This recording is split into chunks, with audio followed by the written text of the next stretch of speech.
you did the Johnny Cash show, and that was cool.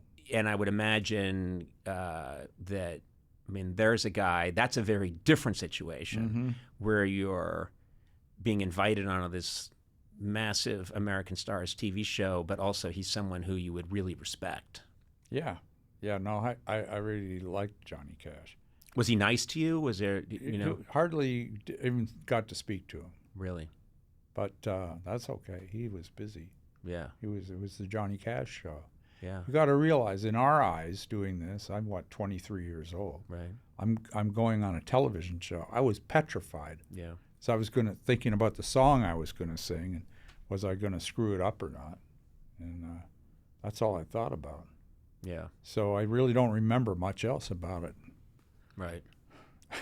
Well, it's funny because one of the songs that you picked is a Johnny Cash song. Oh, yeah. And again, this is Ballad of a Teenage Queen. What did this song mean to you? When does this enter your radar? Oh, right in the 50s there, about the same time as I was talking about the Wayward Wind and the other song, Four Strong Winds.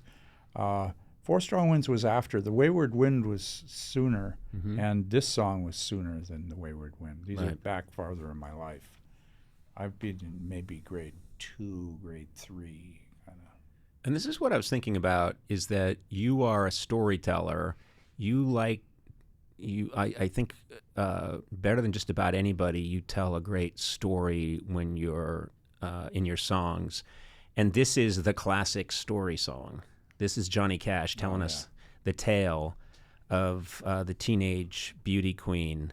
So let's give it a listen, see where it takes you. Ballad of a Teenage Queen by the great Johnny Cash. What do you think? Does hold up for you? Oh, yeah. Yeah. Definitely. Man, I gotta, I mean, there's a couple of things I need to say about that song. I love that song. It's so great. When has that happened? That a woman's left town, made it big in Hollywood, and then said, I'm going to give up all my money and go back to the boy who works at the candy store. Dream on, dream on. Show me one example of that happening in history, and I'll back off.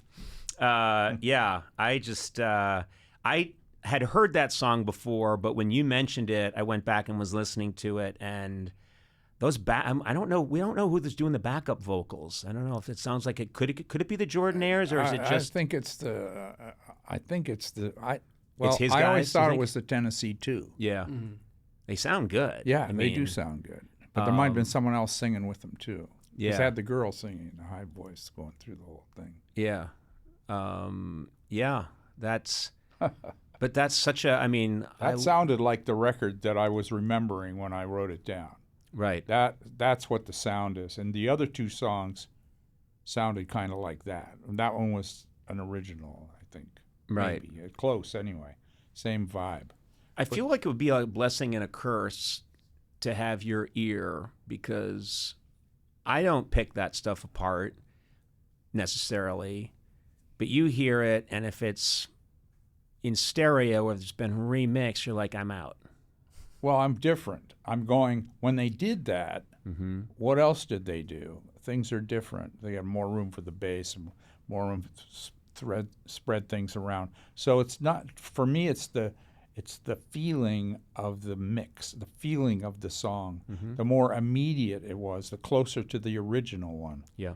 And then you feel the song and the essence of it, and then as things get modified and changed, you get farther away from that. So that's all I'm missing. It's not so much the mix or one thing or another, but it's the essence of the song that comes from the original. Yeah. It's funny, when I hear songs from that period of my life that are evocative to me, and actually some of them yours, it's like I go right to, I'm usually hearing it through, our Pontiac station wagon. Oh yeah. Analog system, radio. Analog radio. That's how I heard 99% of our music. We weren't allowed to mess with my dad's record player because he had like a nice record player. So, I mean, we could some, but mostly I'm hearing stuff on the radio.